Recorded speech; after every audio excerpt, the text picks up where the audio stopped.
Salut tout le monde, Jean-François Leclerc de l'équipe Ski-Doo Insider. Je suis en compagnie de Vincent Deschênes. Vincent, écoute, merci d'être là. On te voit souvent dans différentes vidéos Ski-Doo au niveau de la présentation de produits, mais j'aimerais ça que tu te présentes vraiment aux gens. Oui, en fait, comme tu dis, Vincent Deschênes, je suis chef de produit pour Ski-Doo, donc responsable de la stratégie de produit là, sur le line-up Ski-Doo.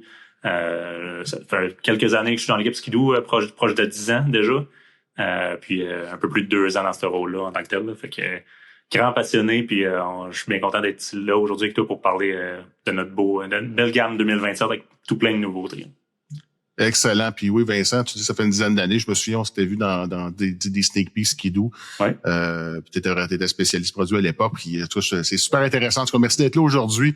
Puis comme tu as dit, écoute, Ski-Doo 2027, quand j'ai vu la présentation l'autre jour, tu sais, j'ai été longtemps dans des médias. Puis tu sais, j'étais habitué de voir des présentations puis voir des nouveautés. Mais honnêtement, moi, personnellement, j'étais vraiment impressionné par la quantité puis la qualité des nouveautés. Pour moi, 2027, c'est une grosse année chez Ski-Doo. Puis c'est beaucoup de raffinement, beaucoup d'améliorations, beaucoup de choses qui sont faites à l'écoute du public, puis aussi en compagnie des ambassadeurs. Donc, je trouve ça super. Puis je pense que la première chose qu'on devrait parler, c'est le nouveau moteur 600 RR. Puis là, Vincent, écoute, j'aimerais ça vraiment qu'on aille dans le détail. Là. Les gens là sont mordus de détails. Pourquoi les changements? Tu sais, on est passé du 600R au 600RR. Donc, le deuxième R, il donne quoi de plus? Là? Donc, j'aimerais ça vraiment t'entendre là, sur ce moteur-là. Ouais, c'est ça. C'est pas juste une lettre. Là. Il y a quelques pièces qui s'ajoutent au moteur en tant que tel, des nouvelles technologies aussi. Fait que 600RR pour Race Ready ou Race Replica, on appelle-le comme tu veux, mais c'est le nouveau nom qu'on a mis pour ce nouveau moteur-là. Puis, en fait, ça rapproche vraiment le 600 du 600 RS qu'on retrouve sur les pistes de snowcross. En fait, on avait vraiment 3 piliers là, au niveau de l'approche de ce moteur-là. On voulait, en fait, amener plus de performance, bien sûr. C'est dur d'amener un nouveau moteur de motoneige sans amener de la performance. On s'entend que c'est tout, surtout dans le deux temps. On va toujours un petit edge de plus. Exact. Fait que plus de performance. Par contre, on se cachera pas qu'on est dans une ère économique où est-ce que le prix des motoneiges, on entend souvent parler, le coût d'utilisation, etc. Fait qu'on voulait vraiment aussi maintenir un coût d'opération plus bas. Fait qu'on a travaillé là-dessus. Puis le troisième, on voulait amener des nouvelles technologies, avoir des choses, des certaines features plus intelligentes au niveau de ce nouveau moteur-là. Fait que on a travaillé fort là, afin de bien définir en fait les piliers de projet, ces 3 piliers de projet-là, avec en fonction de ce que le client recherche, puis le feedback qu'on avait récolté au fil des années. Tu sais, notre 600R, on l'a sorti en l'année de modèle 2019, fait que ça faisait déjà pas mal d'années qu'il était dans le marché. C'était extrêmement bien reconnu pour sa fiabilité, coût d'utilisation, etc. Versus ce que la compétition offre dans le même créneau. Par contre, puis même tu disais le CR, ça fait quelques années, mais avant ça, en e-tech, le premier e-tech qui est sorti, c'est un 600. L'évolution du 600 SDI, c'est quoi, on date 2008-2009 de mémoire, là, quand le châssis avec Speed est arrivé. Là. Donc, il y en a des années d'évolution. Là. Exact. Fait qu'on est comme vraiment, c'est comme la 3e génération de e-tech dans la classe 600. Puis là, on a amené en fait 5 HP de plus, donc on tombe à 130 HP, qui tombe au top là, de la catégorie en tant que tel. Même quand on se compare on a élargi la catégorie jusqu'au 650 là, comme du côté Polaris. Même avec un 600, on atteint les niveaux de power que la compétition offre avec plus de CC. Puis aussi, on voulait beaucoup travailler sur la réponse dynamique du moteur. Fait que tu sais, oui, 5 HP, ça donne un peu plus de top speed, on s'entend, mais on voulait qu'en usage quotidien, la réponse dynamique soit plus présente. Fait que les reprises d'accélérateur en sortie de virage, etc., c'est là, en fait, qu'on perçoit la plus grande différence. Puis aussi au niveau du son, on était perçu peut-être un peu plus toned down, un peu plus quiet versus la compétition. Fait qu'on voulait amener un peu plus de feeling, amener un peu plus de performance, puis amener on va dire des HP mentales. C'est sûr que le son fait partie de l'expérience en honnêtement, c'est ça que je voulais ajouter, c'est que tu sais, quand on parle de la dynamique du véhicule puis de l'expérience de conduite, le son, c'est super important. Là, tu sais, les gens veulent avoir du feeling, autant ça clenche à gaz, puis au niveau de la dynamique du véhicule puis de la sonorité. Là. Puis tu sais, il y a quand même beaucoup d'efforts qui est mis de ce côté-là chez Skidoo. Ouais. Puis les ingénieurs, justement, travaillent avec les différentes configurations d'échappement pour être capable d'amener cette sonorité-là. Il y a beaucoup de science en arrière de ça. Là. Exact. Puis, on voulait pas overshooter non plus. On voulait pas rendre de quoi le fun sur 500 pieds. Puis après ça, tu te dis, ça commence à être fatigant. Fait que, je pense qu'on atteint un juste équilibre, dans le fond, d'avoir plaisir sonore en accélération, puis quand tu y en demandes, puis être quand même tolérable sur des longues distances. Puis aussi, on s'attend qu'on a des normes à respecter au niveau des émissions de bruit. Fait que c'est sûr, pour l'environnement autour, si tu passes dans une trail, que ça passe dans un quartier résidentiel ou quoi que ce soit, ben au moins on n'émet pas plus de son à l'environnement que le moteur précédent. C'est juste que là, on en projette un peu plus à l'opérateur pour lui donner un peu plus de feeling. Fait que je sais pas si on peut couvrir tout de suite le détail là, par rapport à ça. En fait, qu'est-ce qu'on a fait là? C'est sur deux aspects. En fait, là, on a travaillé sur l'intake, puis aussi sur l'exhaust. Fait que si on commence par l'intake, là, on a un nouveau air intake, justement, avec qui a été modifié pour projeter un peu plus de son à l'opérateur. Fait que c'est sous la console, on s'entend que ça se passe là. Fait que tout ça amène une nouvelle dynamique aussi. Puis on a retravaillé le tune pipe, puis l'exhaust. On a un peu déshabillé la tune pipe à certains endroits précis. On a retravaillé les laines isolantes aussi d'une certaine façon. On les a perforées à certains endroits. Justement pour laisser un peu plus de sonorité sortir, un son un peu plus métallique à certains.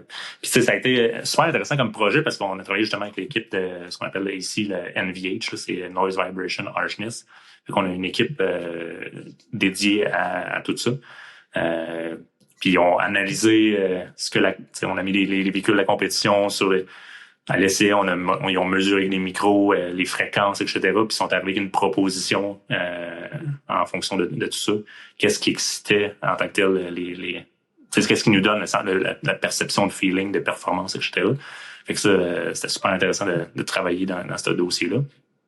Fait que là, ça, c'était le tune pipe, puis aussi l'exhaust au niveau, on a grossi des tubes à l'intérieur du tune pipe versus l'ancien pour laisser un son un peu plus permettre un peu plus de son puis de free flow là, de l'exhaust. Fait que tout ça ensemble donne un beau package. Fait que, par contre, on a déployé le côté air intake, on le déploie seulement sur les modèles plus orientés performance. Moins on le réserve pour ces modèles-là. Certains modèles plus récréationnels, comme mettons des expéditions LE, des Renegade Enduro ou des Scandic, ils vont avoir l'exhaust, côté tune pipe exhaust, mais pas le côté air intake. C'est pour l'usage. On s'entend que c'est quand même deux clients différents aussi, là, entre un MXZ XRS et un Scandic. Okay. On voulait pas que le monsieur ou madame dans son érablière, ça bourdonne dans les oreilles à longueur de journée. Là, fait que, en fonction de. Mais ça t'amène un bon point parce que tu sais, ce matin, j'étais justement à Mirabel pour la tournée du printemps, puis je parlais avec les gens sur place. Puis le 600, le 600R, puis là, j'assume que le 600R ça va être la même chose. Ben, c'est un moteur qui est quand même très populaire dans l'utilitaire. C'est pas juste un moteur pour de la trail, là. C'est un moteur qui est utilisé là, partout dans le line-up. Là. Exact. Puis on l'a dans tous les segments, là. Autant trail, hybride, on l'a dans l'utilitaire, autant expédition Scandic, puis même jusque en montagne, dans le segment montagne avec le Summit Adrenaline. C'est un moteur qui est utilisé à toutes les sauces puis qui performe bien aussi. Là. Fait que ils vont avoir un petit caractère différent selon si c'est un modèle plus orienté justement à la performance ou plus travail récréationnel. Là. Mais il est inspiré aussi du 850, tout ça. On parle des injecteurs de poussée additionnelle. Ouais. En termes de performance, le 5 HP, tout ça, c'est un moteur. Puis je sais que toi, tu as eu la chance de l'essayer. Moi, j'ai quand même de l'expérience aussi avec le 600R. Ouais. Tu sais, dans le sentier, ça va super bien. Là. C'est vraiment un moteur là, que tu mets ça dans un package de MXZ, un X ou un XRS, peu importe. Je veux dire, dans des petites trails twisty serrées, là, c'est léger, ça va super bien. Côté performance, c'est merveilleux. Là. Quand tu regardes une fiche technique, c'est pas tant plus léger. T'sais, c'est pas significativement plus léger qu'un 850. Je pense de mémoire, c'est peut-être 8 livres de différence avec un 850. Mais le fait que l'inertie du crankshaft est moins élevée, ça lui donne un sentiment de légèreté perceptible, qui paraît plus que 8 livres. Fait que ça, c'est super intéressant. Puis c'est sûr que c'est une machine que tu peux vraiment plus, entre guillemets, malmener. Là, tu peux y en donner pas mal plus, puis demeurer en contrôle versus que si tu t'embarques sur un turbo puis tu commences à malmener ça, c'est pas long que c'est la machine qui te mène et non l'inverse. Fait que c'est ça qui est le fun avec un tu peux être en contrôle dans toutes les conditions, surtout comme tu dis, dans un trail plus avec qui va virer pas mal. Un 600R, ça marche, c'est super le fun à conduire. Exact. Puis là, le 100R amène des gains significatifs au niveau économie d'essence, au niveau économie d'huile. On a parlé de la réponse. Mais au niveau le point de vue économique, là, c'est quoi vraiment les gains avec le 100R? En fait, là, on a travaillé sur 2 fronts, fait que l'économie d'huile puis l'économie d'essence. L'économie d'essence, en fait, si je commence par l'huile, on va avoir une utilisation de 20% réduite de consommation d'huile. C'est sur 2 aspects. Là. On a des nouveaux cylindres, nouveaux pistons qui nous permettent de faire une recalibration de tout ça. Mais c'est surtout parce qu'on va amener une nouvelle huile XPS, la XPS Max qu'on appelle, qui est une toute nouvelle huile formulée là, selon les plus récentes nouveautés dans le domaine chimique des huiles. Fait que cette nouvelle huile-là, en tant que telle, a été développée conjointement avec le nouveau moteur. Puis c'est une huile en fait qui aide à la lubrification, qui a meilleure lubrification, meilleure détergence aussi, fait que qui va produire beaucoup moins de sang, de résidus de cendre à l'intérieur du moteur, donc ça aide à garder toutes les pièces beaucoup plus propres. Puis aussi toute la chimie en fait de l'huile en tant que telle a été formulée pour aussi réduire la fumée et les odeurs. Fait que tout ça pris en compte, ben, on arrive avec un 20% de moins de consommation d'huile. Puis une autre chose, tantôt je parlais de coût d'opération, on voulait pas dire on sauve 20% d'huile, mais on vous charge 20% plus cher, puis finalement ça revient au même. On a travaillé fort pour offrir cette huile-là au même prix que l'huile actuelle. Fait que c'est une meilleure huile qui apporte des vraies économies dans les poches du consommateur en tant que tel pour les personnes qui vont se procurer un 100 RR e-tech. OK. Mais pour l'huile, dans le fond, est-ce que là, je comprends que cette huile-là, c'est une huile qu'on peut utiliser sur toutes les motorisations e-tech? Oui. Oui, en tant que tel, il n'y a pas de retenue à avoir si vous avez si un client un 850 turbo ou même un 600R du passé, d'utiliser la nouvelle huile. Elle est juste meilleure sur tous les aspects. Là, fait que je ne connais pas la stratégie du côté de l'équipe d'huile, mais j'imagine éventuellement elle va complètement remplacer l'ancienne parce qu'elle est juste meilleure sur tous les points. Là, fait que, en fait, logiquement, si l'huile est le même prix et est meilleure, les gens vont acheter la XPS Max. Là. Si un client aujourd'hui il reste un fond de gallon, c'est correct pour l'utiliser dans son 600RR pour finir son gallon, mais après ça, il n'y a aucune bonne raison de pas acheter aucune mauvaise raison de pas acheter la nouvelle là, pour le futur. Ouais, puis ce que j'ai su justement de la nouvelle XPS e-tech Max, c'est que son point d'inflammabilité, si on peut dire ça, est plus élevé que l'huile e-tech d'origine. Mm-hmm. Donc le niveau de protection est meilleur. Donc il n'y a aucune raison de ne pas utiliser la e-tech Max est juste meilleure. Donc je pense faut vraiment inviter les gens là dans le futur. Puis comme je te dis, là, on va voir la stratégie au niveau de l'équipe d'huile. Mais si l'huile est meilleure, les gens naturellement vont l'utiliser. Ouais. Puis versus des huiles aftermarket, c'est sûr que les huiles aftermarket, là, ils développent ça pour que ça fonctionne autant sur un moteur e-tech que sur un moteur Polaris ou Arctic 4. Il y a rien de spécifiquement formulé pour une motorisation spécifique. Alors que nous, c'est vraiment développé là, en fonction des spécifications de nos moteurs, les éléments clés critiques. Fait que je crois que le monde, les gens ont appris à utiliser l'huile XPS, puis en tout cas, on les encourage grandement à continuer parce que c'est définitivement l'huile la mieux formulée. En fait, je vais bonifier ce que tu as dit, Vincent, c'est que tu sais. Chez BRP, il y a des ingénieurs en lubrification, des ingénieurs au niveau motorisation qui travaillent ensemble justement à développer la meilleure recette d'huile pour amener le maximum de performance, de durabilité puis d'économie aussi dans l'utilisation. Fait que, tu sais, cette recette-là, c'est l'huile XPS. Fait que, tu sais, moi, j'encourage les gens justement à utiliser l'huile XPS parce que justement, elle est spécialement conçue pour les besoins spécifiques des moteurs Rotax, des moteurs E-Tech. Donc, en tout cas, personnellement, c'est ça que j'utilise. Puis c'est ce que je recommande aux gens aussi. Là. Pour moi, c'est un choix qui est très, très logique. Exact. Fait que ça, c'est l'aspect qui couvre l'huile. Je disais ça, c'est l'aspect qui couvre l'huile. Fait qu'on a aussi l'aspect qui couvre l'économie d'essence. Fait que pour l'économie d'essence en tant que telle, ce qu'on apporte, c'est un nouveau mode éco. Fait que c'est une première dans l'industrie au niveau des moteurs 2 temps. On avait déjà eu des moteurs 4 temps avec les modes éco. Mais on voulait le formuler, on voulait le développer d'une façon différente pour que ça soit un vrai mode éco utilisable en tant que tel tout le long d'une journée, là, pas juste dans des cas très spécifiques. Fait c'est vraiment des ingénieurs axés sur la performance qui ont développé ce mode éco-là. C'est avec en tête justement des clients qui aiment la performance. Fait que en gros, ça optimise l'injection autant des injections directes que les injecteurs auxiliaires qu'on a ajoutés pour maximiser le ratio air-essence à travers tout ça. Pour lorsqu'on est en train à vitesse constante ou en accélération progressive, on a le maximum d'efficacité en consommation. Puis aussi, ce qui est intéressant, puis quand je vous dis que c'est un mode qui est comme dynamique, fait pour la performance, c'est que il s'adapte à la conduite. Puis quand on lui demande, si on a besoin d'une accélération un peu plus rapide, il va libérer plus de puissance pour qu'on puisse procéder à ces manœuvres-là.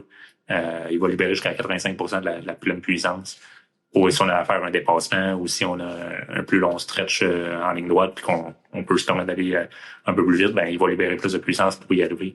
Il est pas limité sur la même courbe de puissance tout le long de cette calibration. Là. Fait que ça. Au niveau de l'accélérateur, au niveau de l'accélérateur sur la motoneige, tu sais, dans le temps avec, mettons, les 4 temps de 100 Ace, t'avais un UTC, là. Est-ce que c'est le même principe ou c'est comme le 900 Turbo Air? C'est-tu juste un câble ou t'as vraiment une manette? C'est complètement à câble. En fait, il n'y a aucun manette électronique à travers tout ça. C'est tout géré par le CM du véhicule. Fait que c'est vraiment tout dans la boîte noire, là, si on peut dire que ça se passe. Il n'y a pas d'électronique entre la manette à gaz puis le moteur en tant que tel. Là.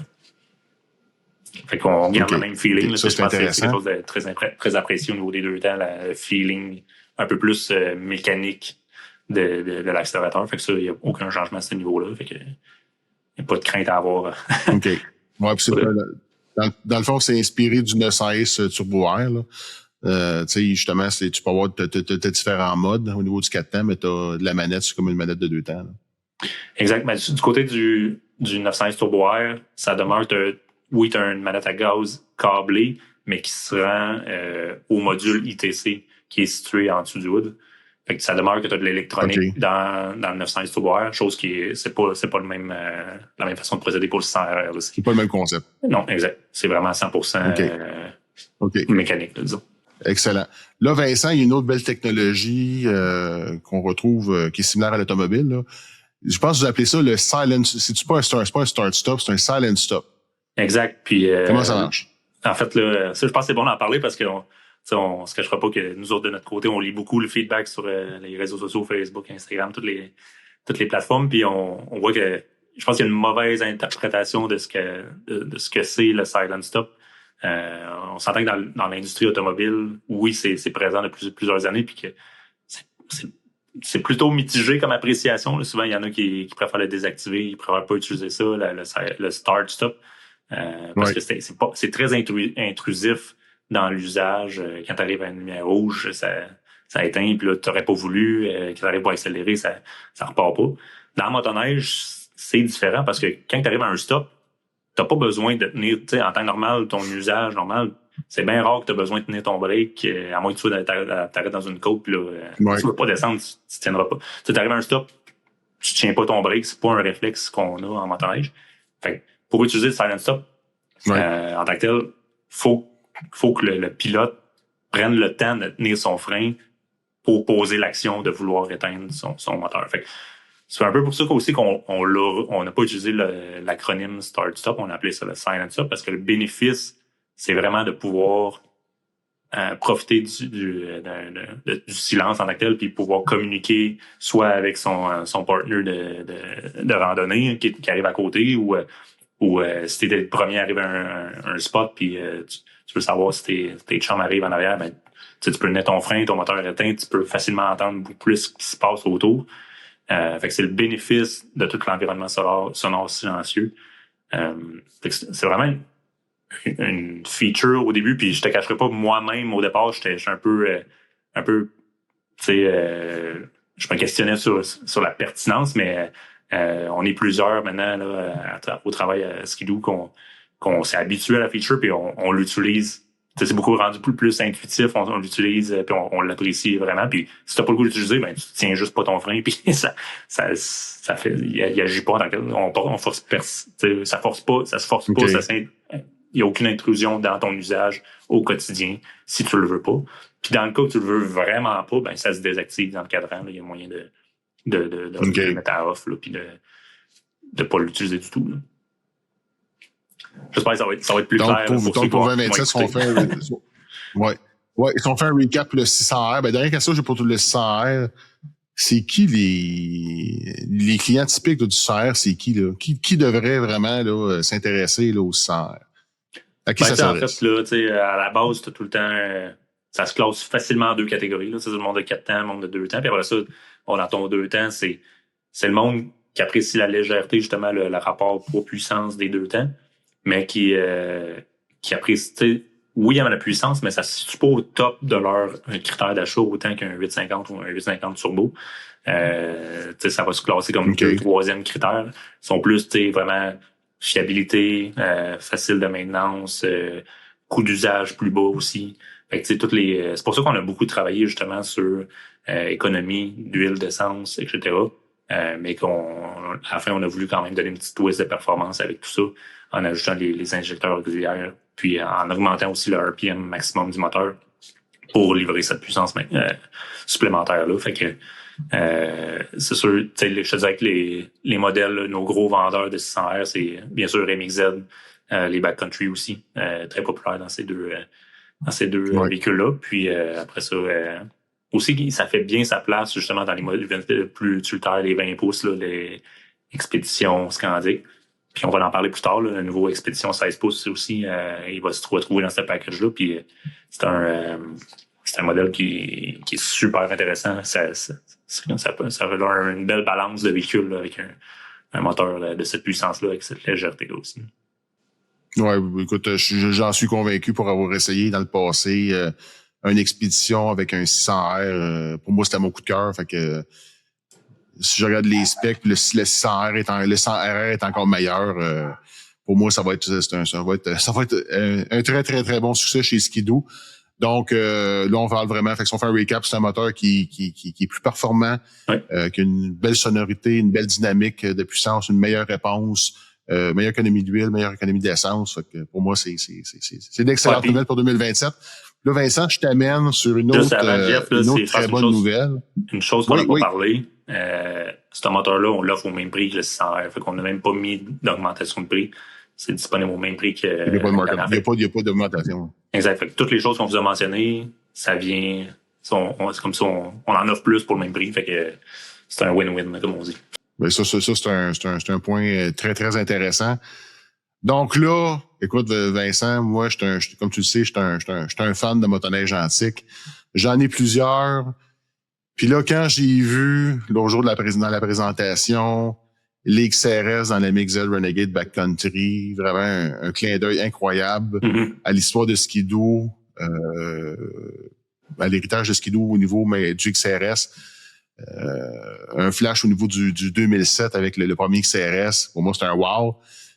Là, écoute, par où commencer? Fait que, tu sais, c'est quoi, à qui ça s'adresse? C'est quoi ce modèle-là? C'est quoi les particularités des 20e anniversaires au niveau de Backcountry MXZ puis Renegade?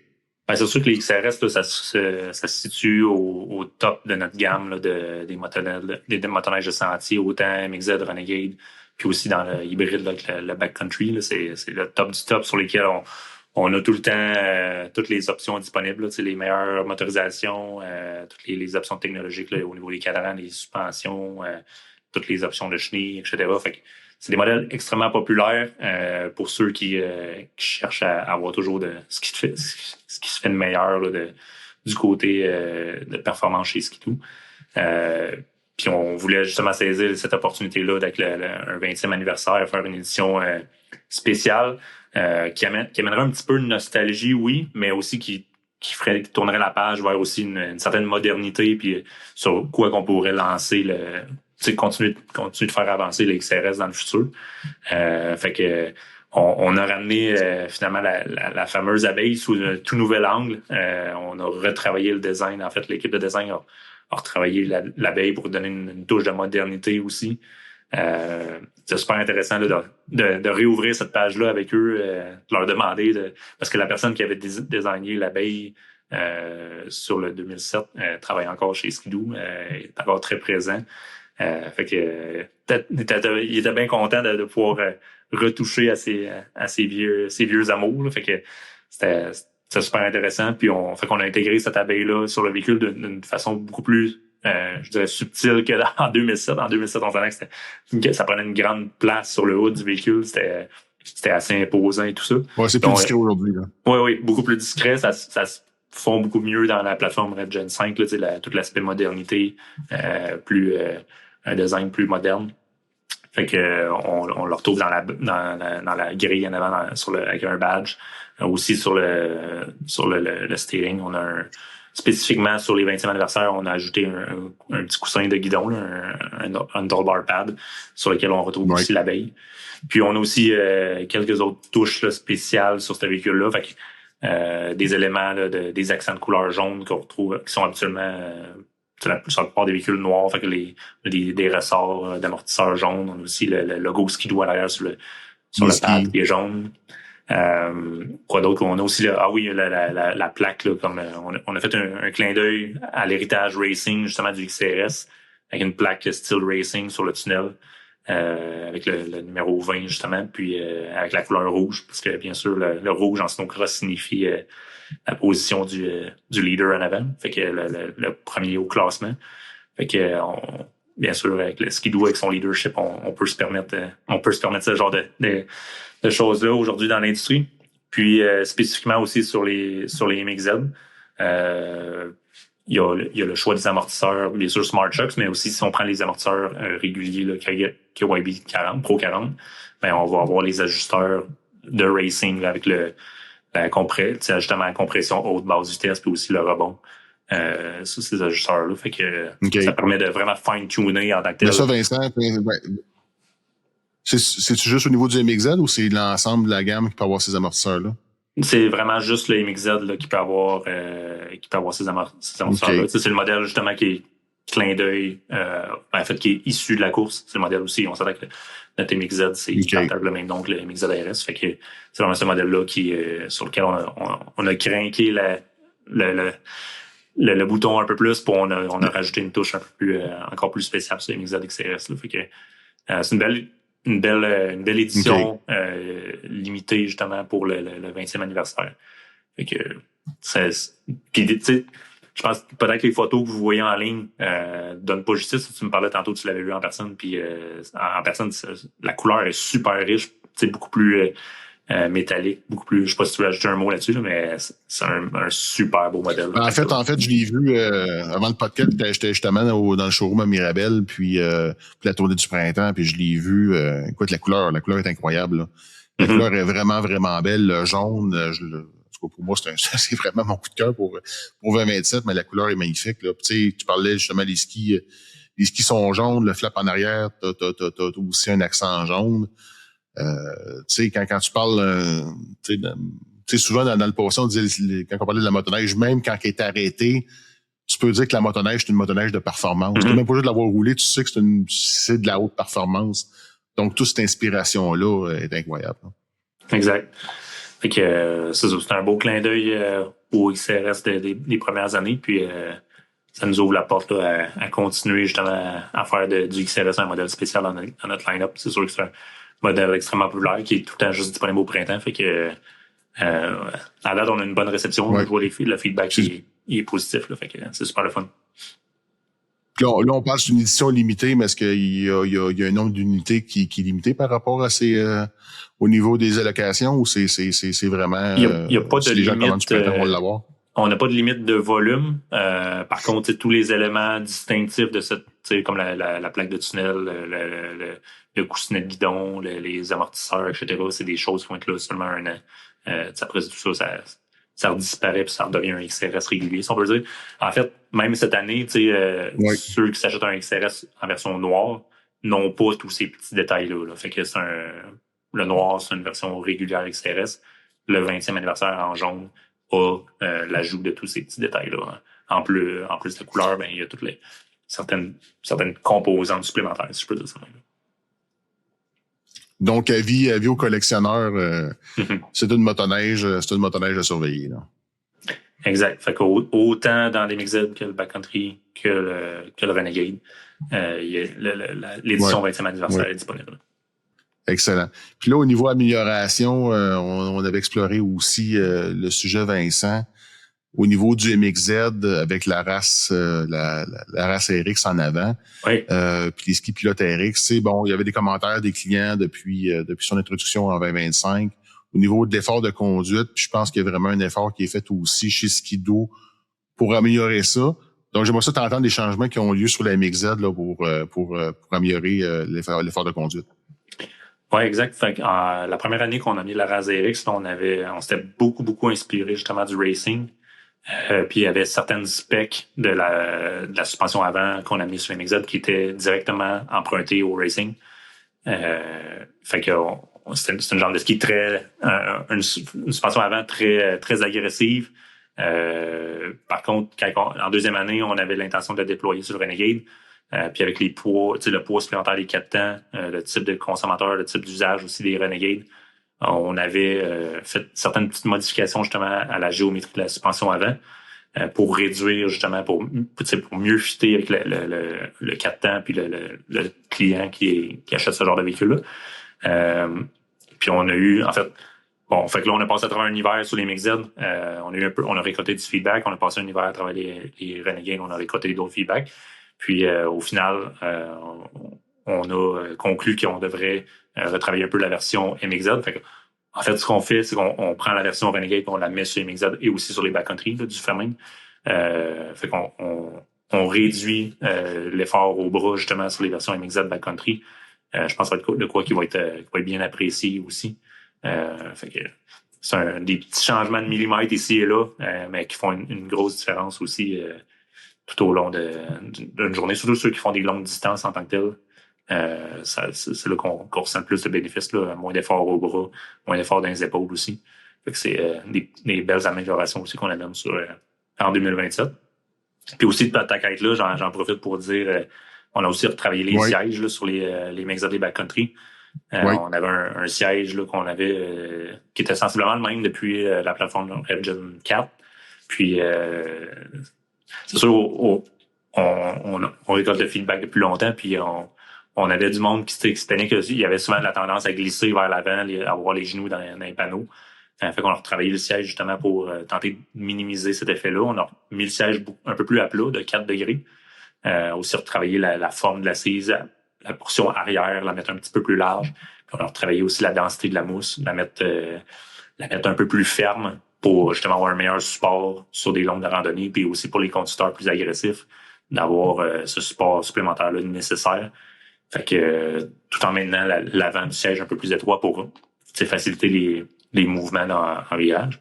Fait que, surprenez-vous pas, en fait, pour les clients qui m'ont commandé les MXZ Backcountry ou dans le showroom, peut-être que ça paraît un peu plus, moins confortable, si on veut dire, mais le bénéfice est vraiment sur quand tu pars avec le véhicule, à un moment donné, tu fais quelques kilomètres, là, tu te rends compte que tu te ramasses moins enfoncé dans le siège, tu as un meilleur support, ton dos reste plus droit. Ça te permet de faire des plus longues journées avec un plus confortable aussi à la longue. Puis je pense que l'aspect aussi de moins glisser vers l'avant, ça fait en sorte que tu peux rester un peu plus stable sur ton véhicule sans avoir à toujours te relever les fesses puis te reculer pour te replacer. Fait que c'est aussi super intéressant de petites améliorations sur les MXZP Backcountry 2027. Ben là, Vincent, ce que j'ai compris, puis ce matin, j'ai assisté à la présentation là, la présentation technique à Mirabel. On disait au niveau de l'angle des genoux puis des jambes, on parlait de 100 degrés.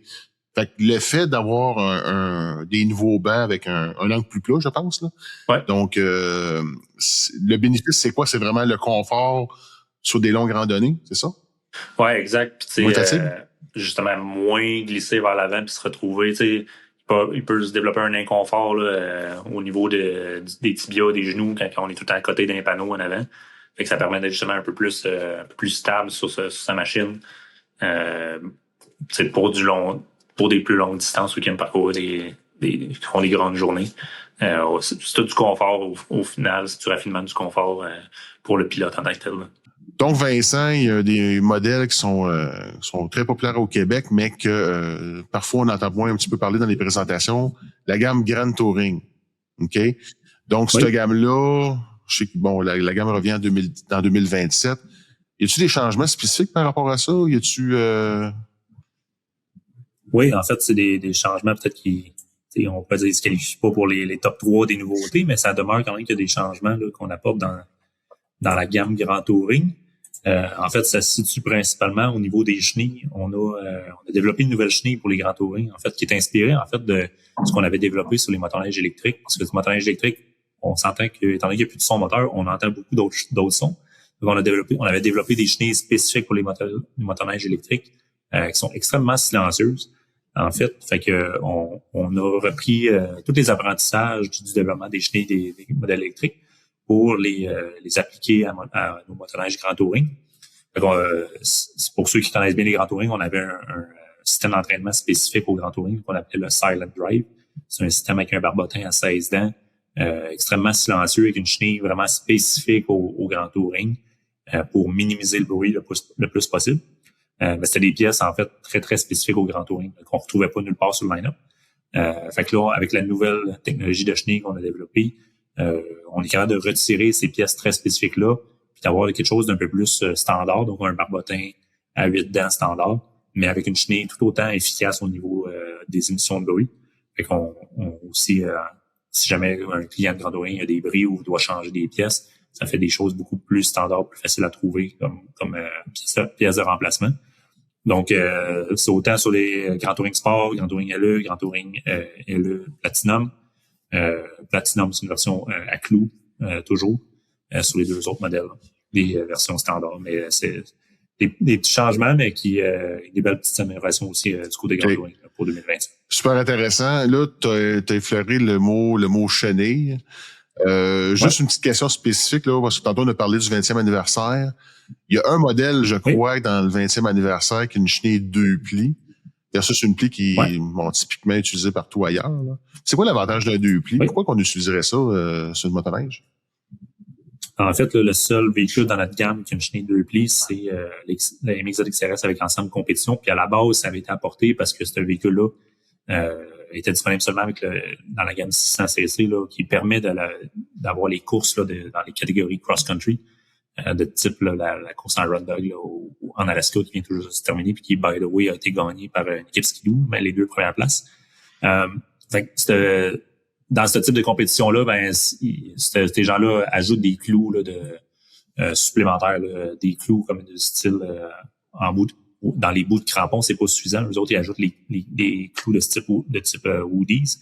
Puis pour la durabilité, puis à long terme, dans les conditions vraiment difficiles dans lesquelles ils courent, la chenille 2 plis offre beaucoup plus de résistance, beaucoup plus de durabilité à l'usage abusif qui en font quand on ajoute des crampons. Fait que cette chenille-là permet en fait d'avoir ça. Et puis c'est pour ça qu'on c'est offert en fait sur l'ensemble XRS avec compétition. Puis comme je mentionnais plus tôt, dans le fond, on a aussi depuis cette année sur le 850. Et dans le fond, c'est des chenilles quand on vient cramponner avec des crampons. C'est moins sujet à la perforation ou à l'arrachement. C'est toujours possible de le faire sur les chenilles à un pli en bas des chenilles de 1.25 pouces. On offre dans notre catalogue d'accessoires des crampons faits pour même sur les chenilles à un pli. Mais c'est vraiment, c'est vrai que sur l'ensemble compétition, on met une chenille 2 plis parce que c'est pas un usage dans un contexte donné. extrêmement exigeant. Mais pour un client régulier, il peut quand même clouter une chenille d'un okay. Qui sans problème. Excellent. Selon un pattern qu'on recommande aussi. Donc, Vincent, là, on a parlé du moteur sans air, on a parlé du 20e anniversaire, on a parlé de nouvelles suspensions avant pour le MX-Z. Backcountry, écoute, je pense que la gamme sentier hybride, on a parlé du Grand Touring aussi. Il y a plein de nouveautés. Moi, il y a une nouveauté vraiment qui m'a accroché, c'est l'expédition LE dans le 16 pouces, mais je veux qu'on garde cette nouveauté-là pour la deuxième partie du podcast. On veut faire avec Charles Gagné. Charles, qui est l'ambassadeur skido au Québec, puis qui a vraiment, vraiment beaucoup d'expérience en termes de motoneige de montagne, motoneige de neige profonde, aussi utilitaire. Donc, je veux vraiment qu'on discute avec lui parce qu'il y a vraiment une expertise très, très pointue de ce côté-là. Donc, on se donne un rendez-vous. Donc, on se donne un rendez-vous pour une deuxième partie de podcast. Mais d'ici ce temps-là, les gens, il y a la tournée du printemps aujourd'hui à Mirabel. La fièvre du printemps est en cours. Donc, si les gens veulent avoir vraiment de l'information sur les modèles 2027, où ils peuvent aller, qu'est-ce qu'ils peuvent regarder? En fait, notre site web est toujours disponible avec les informations les plus récentes, donc skidoo.com. Sinon aussi sur la chaîne Skidoo sur YouTube, il y a plusieurs vidéos pour faire qu'on voit l'aperçu des nouveautés. Autant sentier, utilitaire, hors piste. Fait que des vidéos où est-ce qu'on couvre bien les détails des nouveautés. Fait que j'invite les gens à aller visionner ça aussi, disponible en anglais et en français. Fait que ça fait deux belles sources d'informations. Puis aussi les concessionnaires sont toujours là pour répondre aux questions. Oui. Puis d'ici la fin de la période du printemps, pour les modèles exclusifs, là, c'est important pour ceux qui avaient l'intention de profiter des promotions jusqu'à 4 ans de garantie aussi. Ça peut être super intéressant d'avoir accès à ces modèles spécifiques-là du printemps. D'ici la fin. Donc, je pense que tu l'as très bien résumé, Vincent. Je pense que les gens, il y a une multitude de sites YouTube, Facebook, partout, que les gens peuvent se renseigner. Donc, il faut vraiment inviter les gens à visiter leur concessionnaire Skidoo pour en savoir davantage, puis voir vraiment les options pour eux autres. Là, quel motoneige, discuter avec leur représentant, quel motoneige leur convient mieux en fonction de leur expérience de conduite, puis vraiment leur intérêt là, en type de randonnée. Donc, excellent, Vincent. Exact. Donc, écoute, Vincent, aujourd'hui, c'est une première partie d'un podcast. On se réserve la deuxième partie pour les modèles utilitaires et de montagne, puis de neige profonde avec Charles. Faut pas se le cacher, les modèles utilitaires sont très, très populaires au Québec. Donc, je pense que ça va être super intéressant comme discussion. Je pense qu'on va avoir autant de choses à se dire dans cette deuxième partie-là qu'aujourd'hui. Donc, je veux te remercier infiniment parce que c'est une mine d'or d'informations à chaque fois qu'on discute ensemble. C'est super intéressant. Donc, je pense que du Skidoo 2027, autant que la saison 2026 a été super intéressante au Québec en termes de neige puis de motoneige. Je pense que 2027, avec ce que Skidoo nous propose, ça va être super intéressant. C'est super intéressant aussi. Donc, c'est un rendez-vous. Donc, nous, on se dit à bientôt. On va inviter les gens là, à faire de la belle motoneige jusqu'à la fin de la saison. Puis on se revoit bientôt pour la deuxième partie du podcast. Ouais, merci de m'avoir reçu. Excellent. Mais merci à toi.